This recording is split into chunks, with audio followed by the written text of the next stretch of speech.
2023년도 7월 마지막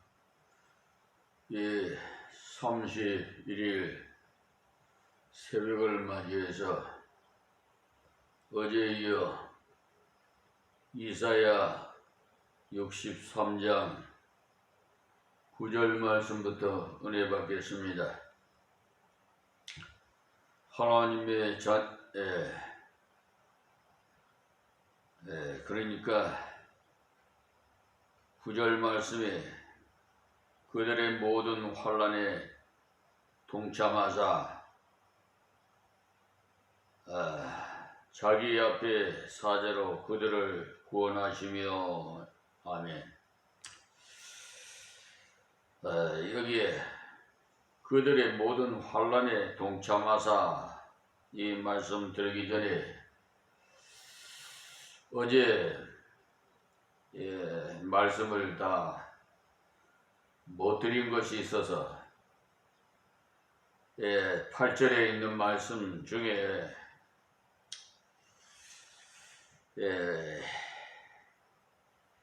이 유튜브 방송은 3분 그러니까 50초인가요? 그것을 오버하면 잘려서 끝에 말씀을 제대로 받지 못하기 때문에 다시 이어서 말씀을 좀 드리고 9절 말씀부터 은혜 받겠습니다. 8절에 보면은 거짓을 행치 아니하는 자녀라 하시고 라는 이 말씀의 뜻은 하나님께서 너는 내 백성이라 하시고 거짓을 행치 아니하는 자녀라고 하시는 말씀이에요. 그리고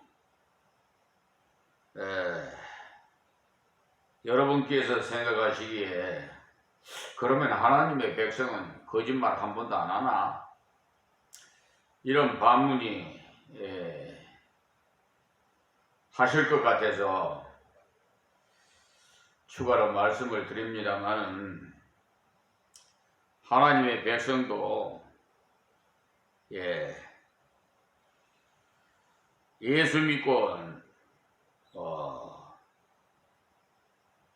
한 번도 안 한 사람 없습니다. 그런데 다른 점은 뭐냐 하면 거짓을 말했다면 자기의 양심에 벌써 가책이 되기 때문에 하나님 앞에 회개를 하는 겁니다. 자신을 한번 성찰하면서. 그러나 이방인들은 그것을 합리화를 시키려고 그래요. 정당화 시키려고. 그것이 좀 다릅니다. 그래서 이걸 특별히 말씀 좀 드리고 싶고요. 그 다음에 말씀을 보면 내 마음에 합한 자라고 하셨는데요. 하나님께서 다윗을 향해서 하신 말씀인데 다윗이 죄를 하나도 안 지었기 때문에 하신 말씀이 아니에요. 다윗은 자기의 죄를 하나님 앞에 그대로 인정을 했어요. 부족도 그대로 내놓았고요. 하나님 앞에 자기를 그대로 내놓을 수 있는 그 사람을 가리켜서 거짓을 행치 않는 자라고 했어요. 이런 은혜가 어디에서 오느냐 하면은 그들의 구원자가 되사 그랬으니까 하나님이 구원해 주신 은혜를 바르게 알 때 하나님을 내 아버지로 바르게 알 때 나의 모든 것을 그대로 가져갈 수가 있어요. 사람들에게는 부끄러워서 말 못할 일도 하나님께서는 다 말씀드릴 수 있는 것이 바로 하나님의 자녀예요. 여기까지는 그들의 영혼에 대해서 감사를 드린 것이고요. 이제 9절부터는 그들의 생활에 대한 감사인데, 하나님은 영혼의 구원뿐만 아니라 그들의 생활의 구원도 하십니다. 그래서 9절에 그들의 모든 환난에 동참하사라고 하셨어요. 여기에 하나님의 자녀가 되었다고 해서 하나님께서 환난에 면제된 자는 없어요. 그런데 어떤 사람을 구원받고 나면 아무 환난이 없노라고 말하는데 성경은 그렇게 말씀하지 않습니다. 분명히 경건한 자에게도 고난이 있다는 말씀을 디모데후서 3장 12절에 말씀하셨습니다. 그런데 놀랍게도 우리가 당하는 모든 환난에 하나님께서 동참하신다, 이 사실입니다. 예수님께서 여러분의 가난의 그 환난과 여러분의 고통의 환난, 여러분의 질병의 환난, 또 교회의 환난 등등 그 어떤 환난에도 동참하신다는 말씀입니다. 이런 사실을 깨달았다면 예수님께 여러분이 어떤 환난이라도 맡기십시오. 내가 짊어지고 있으면 무겁고 감당하기가 힘듭니다. 또 이루어지지도 않고요. 그러니까 하나님께 다 맡기면 얼마나 쉬워요? 수고하고 무거운 짐진 자들아 다 내게로 오라. 내가 늘 쉬게 하리라.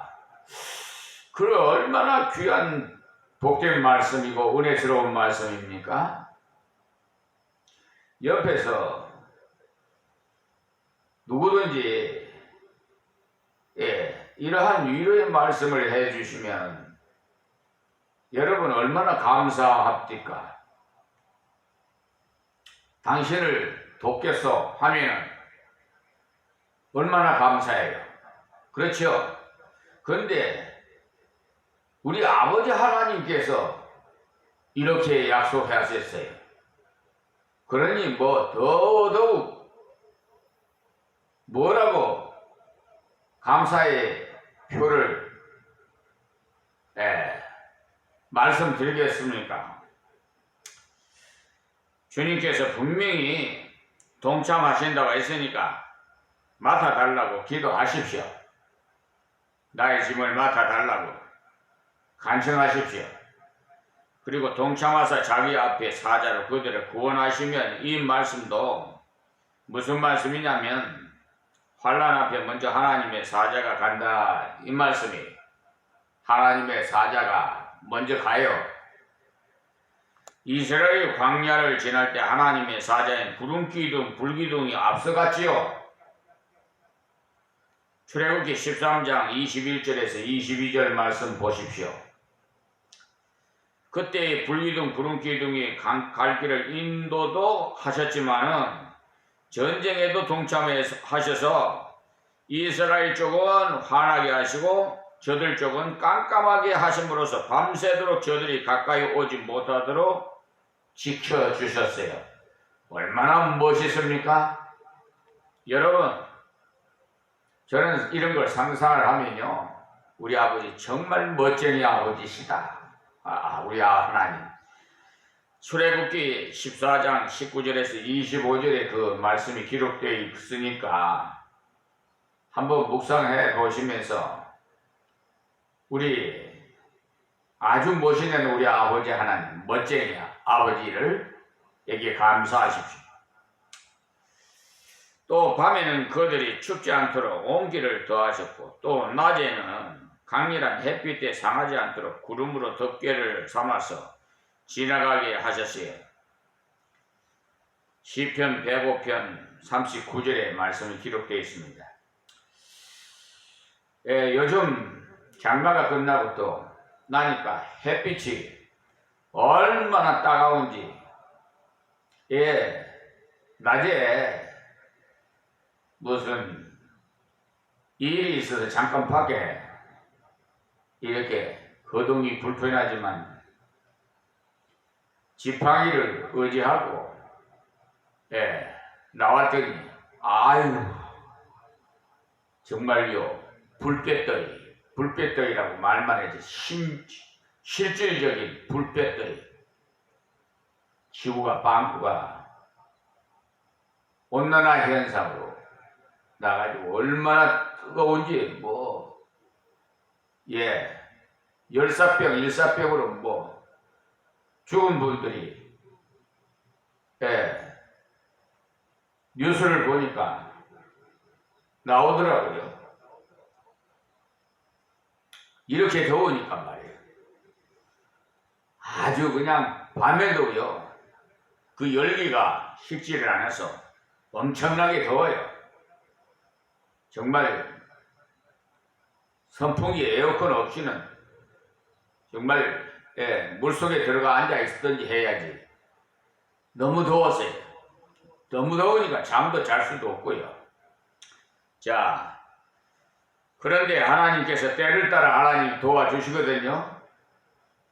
다 이미 하나님께서 필요한 줄 아시고 에어컨도 설치해 주시고 선풍기도 대비해 주시니까 얼마나 감사한지 감사밖에 저는 나올 수가 없어요. 그러니까 이런 사실을 안다면 여러분들이 환난 때 하나님께 먼저 구하십시오. 하나님이 나의 앞서 행하시는 증거를 주시기를 간구하시오. 지금까지 걸어온 자체를 돌아보며 하나님의 은혜를 살펴보면 정말 하나님의 은혜가 여기도 있었구나. 하나님이 그때 그렇게 보호하셨구나.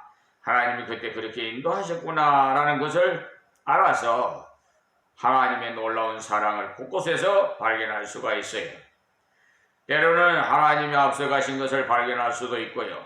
어떤 사람에게 전도하기 위해서 갔더니 하나님께서 그 마음을 감동해 두신 것을 발견할 때도 있었어요. 저 마성에서 개청했었는데요. 날마다 전도했거든요. 하나님 일하기 싫거나 밥도 먹지 말라고 하니까 매일 하나님 일을. 그래서 전도했는데요. 하나님께서 예비해 두셨더라고요. 권사님이신데 아주 그냥 제가 지금 사용하고 입고 있는 성복도 하얀 걸 그 권사님이 맞춰주셨어요. 근데 하늘나라 가셨죠. 어쨌든 사람은 한 번 나면 한 번 죽는 건 정언이 있으니까요. 저희들 다 한 번씩은 죽습니다. 그러나 우리 믿는 백성들은 죽는다는 게 아니라 잠잔다 이렇게 표현을 하죠. 자, 그래서 하나님께서는 무엇이 필요한지 이미 알고 계셔요. 구하지 않아도 알고 계시는데 왜 구하라고 하느냐? 여러분, 아니 그냥 홍해바다 그냥 갈라주시면 될 텐데 왜 모세보고 지팡이를 들어서 바다를 한번 내리치라고 할겠어요? 그것은 하나님 말씀에 순종하는가 안 하는가 그 하나하나를 하나님께서 보시기 때문에 그래요. 모든 걸 그냥 일사천리로 하나님께서 다 해줘 버리시면 부르짖고 기도할 것이 없어져 버리잖아요. 순종하는지 불순종하는지 그것도 분별할 수도 없고, 물론 하나님께서 우리 심중을 완전히 유리알같이 생각까지도 감찰하고 계시니까 다 알고 계십니다만은, 어쨌든 하나님 말씀에 우리는 완전히 믿고 의지하면 됩니다. 그리고 그 사랑과 그 긍휼을 그들을 구속하시고 옛적 모든 날에 그들을 두시며 안으셨으나 그랬어요. 그러니까 그들은 어려움에 건져 정도가 아니고 어려움의 골짜기에서 번쩍 드시고 또 안으셨다고 했어요. 이 말씀은 그들을 높이고 사랑하셨다 이 말씀입니다. 부족한 그들을 이방 앞에서 높이심으로써 사랑의 증표를 보여주셨다 이 말씀이에요. 그러므로 하나님께서 나의 모든 고난에 동참하신다는 사실을 아시고 하나님께 기도하고 맡길 때 내가 알지 못할 때 벌써 해결해 놓으셨다는 사실을 발견하게 되고 또 다른 사람들 앞에서 부러운 존재가 되도록 높이시고 사랑받는 존재로 보여주십니다. 이스라엘의 지난 역사가 그러했다는 말입니다. 그런데 다음 절부터는 내용이 좀 달라지는데요. 이쪽에는 하나님의 은혜로 부러운 존재였는데 지금 이스라엘은 고통스러워요. 그래서 하나님께 간청하는 것인데 자 10절 말씀에 그들이 반역하여 주의 성신을 근심케 하였으므로 그가 돌이켜 그들이 대적이 되사 친히 그들을 치셨더니 아멘. 그러니까 현재의 채찍을 하나님 앞에 펼쳐놓고서는 지난날에 은혜 받던 때와 같이 회복시켜 달라고 기도하는 것입니다. 그런데 현재는 왜 채찍을 만든지 그 원인을 먼저 밝혔습니다. 그들이 하나님을 정면으로 대적한 상태가 반역이고 그것이 좀 더 굳어지면은 패역이라고 또 불러요. 그들이 반역하되 주의 성신을 근심케 했다고 하세요. 성신을 소멸할 수는 없지만 성신의 감동을 없앨 수는 있어요. 하나님께서 성령의 감동을 어떤 사람을 좀 구제해달라고 마음의 감동을 주시는데도 그 감동을 계속 거슬리면서 성령의 그 동행으로 주셨던 기쁨이 사라져버려요. 또 어떤 사람에게 전도할 마음이 자꾸 생기는데 그것을 실천하지 않으면 성령의 감동을 거역하는 것이 돼요. 이처럼 이스라엘의 성신의 감동을 거역하였으므로 하나님께서 그들로 돌이키도록 치셨어요. 우리 어린애들 말 안 들으면 옛날에 종아리를 걸도록 해가지고 해초리로 사랑의 매를 쳤어요. 근데 요즘은 아동학대라고 그러는데 또 뭐 애들한테 손만 대도 아동학대니 뭐니. 그러니 애들을 어떻게 길러요? 교육 어떻게 시켜요? 참 말로 해가지고 요즘 어린애들이 지능이 얼마나 빠른지 진짜 세상과 콧방구도 안 끼어요. 너희들은 나를 대적하고 평화스럽게 못 산다. 나를 의지하고 살아라. 순종하며 살아라는 것을 가르쳐 주시기 위해서 그들을 채찍을 때리시는 겁니다. 자 11절 말씀이 백성이 이전 모세의 날을 추억하여 가로되 백성과 약물이 목자를 바다에서 올라오게 하사 하신 자가 이제 어디 계시뇨? 그들 중에 성신을 두신 자가 이제 어디 계시뇨? 아멘. 이들이 하나님의 성신을 근심케 한 죄에 대해서는 생각하지 않고 결과에 대해서만 생각하고 있었어요. 지금 세상도 다 그렇게 되어가고 있어요. 원인에 대해서는 분석하지도 않고 우선 펑크난 곳을 떼어나가려고 애쓰고 있는데 이들도 그러했다 이 말이에요. 저 오송 지하도 그 사건 이번 홍수로 사건 얼마나 정말 그런 사건이 안 날 일인데 너무나 지금 이 나라 대통령 윤석열 대통령이죠.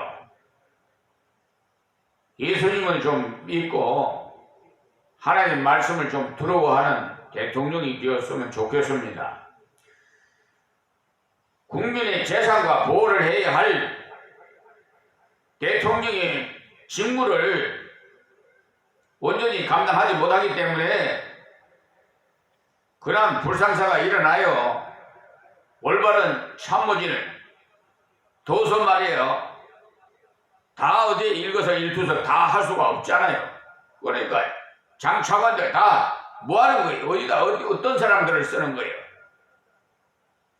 그러니까 저 150몇 명인가 이태원 참사 사건도 책임지는 사람 한 사람도 없고 지금 죽은 사람만 그 영혼들만 불쌍해. 그 가족들이 얼마나 속이 타고 마음이 아프고 그러니까 지금 이 시대가 지금 사회가 묻지마 범죄 사건으로 지금 번져가고 있어요. 막 질서가 혼란스러워요 지금. 예? 이 질서와 기강을 바로잡아야 할 것이 사법부 아니에요. 사법부에서 뭐 법을 이용해서 이 사기 재판을 쳐가지고 날강도 짓을 하는데 뭐 소송 비용 담보 제공 돈이 눈에 박혀가지고 그래가지고 잘못했으면 잘못했다고 인정을 하고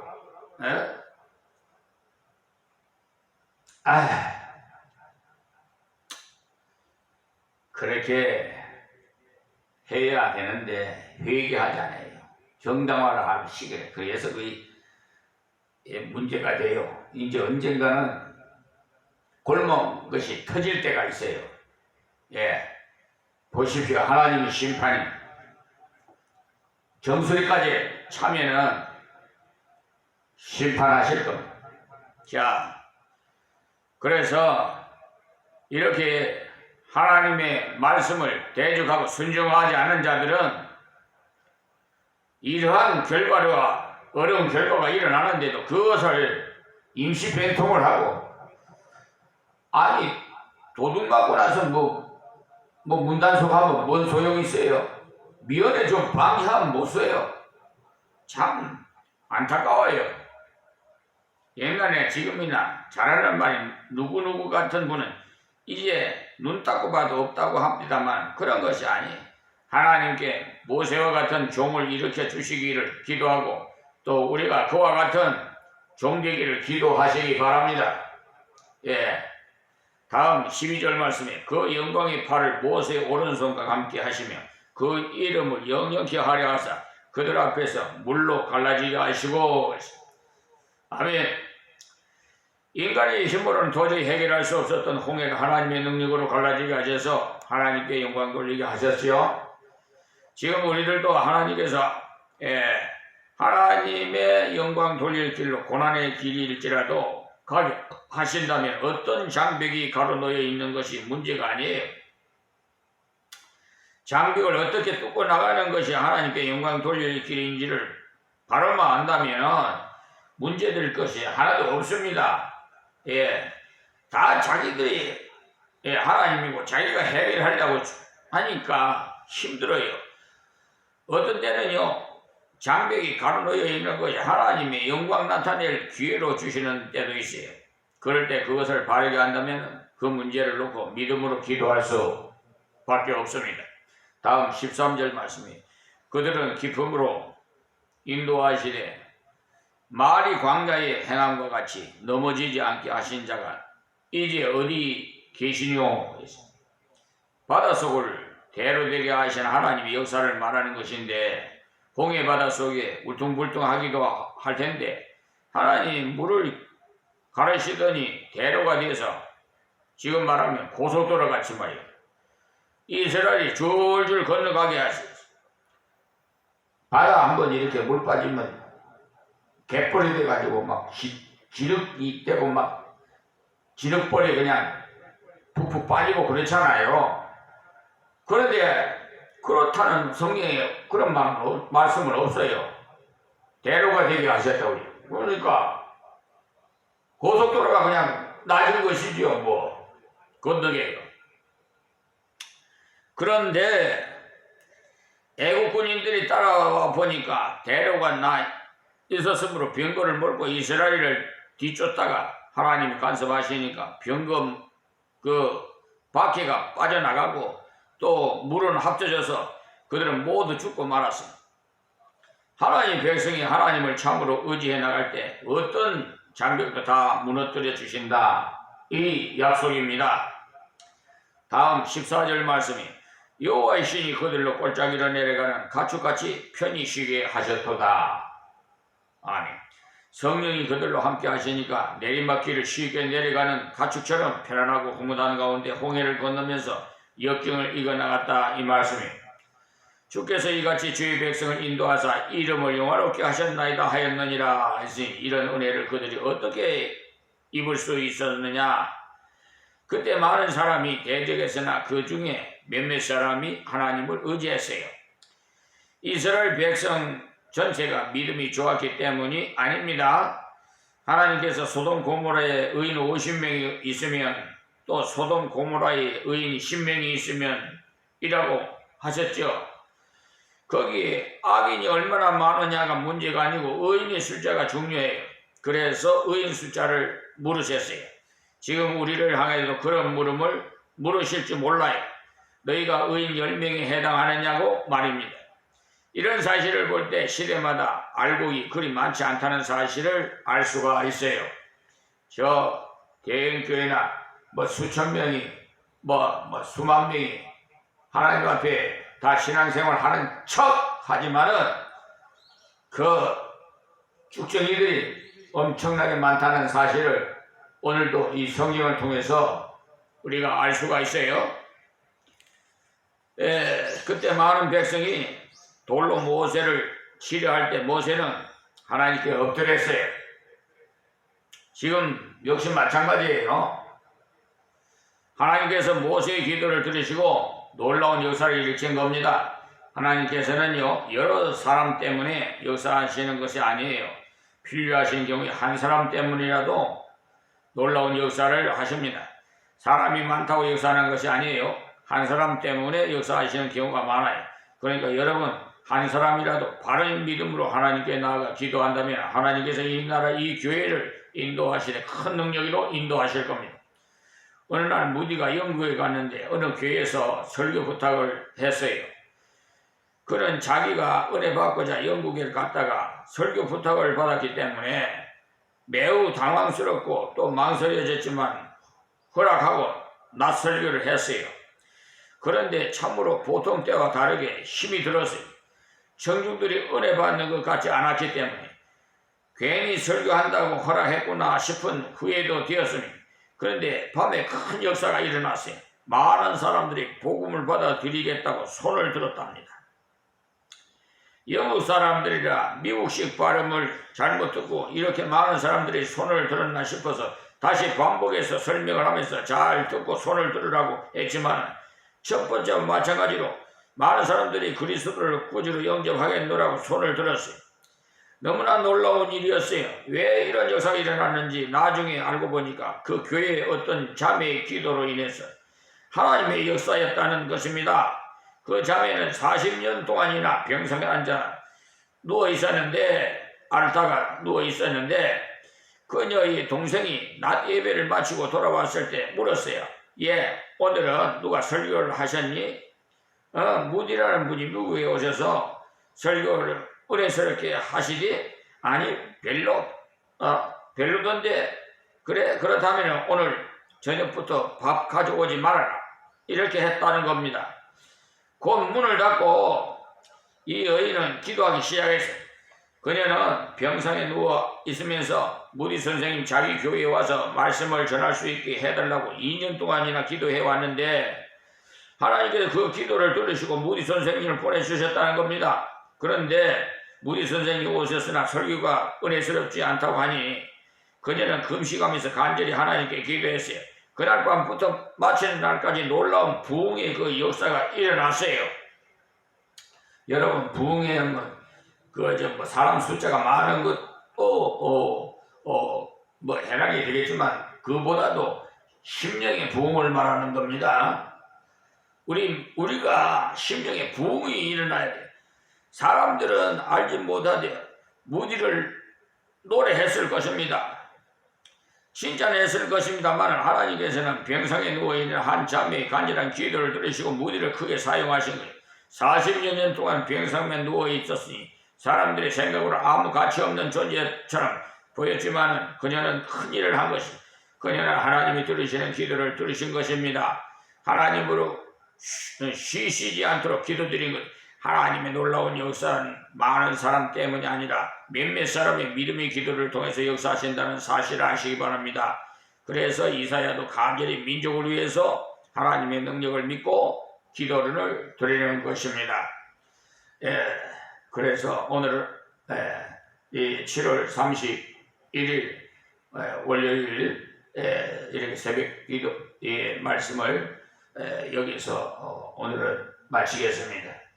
하나님 고맙고 감사합니다. 이 유튜브 방송을 통해서 시청하시는 세계 만민들의 그 귀를 열어 듣게 하여 주시옵시고, 평상에서도 간절히 금식하며 기도하는 그 기도를 들으시는 하나님, 저희들의 기도도 들어주셔서 모든 역사가 일어나게 하여 주시옵시고, 온 세계 모든 백성들이 하나님 앞에 회개하고 돌아오는 역사가 일어나게 하여 주시옵소서. 특별히 이 나라의 주권자인 윤석열 대통령과 김건희 여사 구원시켜 주셔서 하나님 말씀을 두려워하고 하나님 말씀대로 하나님 순종하는 대통령이 되어서 국민을 정말로 저 낮은 자리에 있는 자들부터 섬기는 저들이 되게 하여 주시옵소서. 예수님의 이름으로 기도하오니 아멘.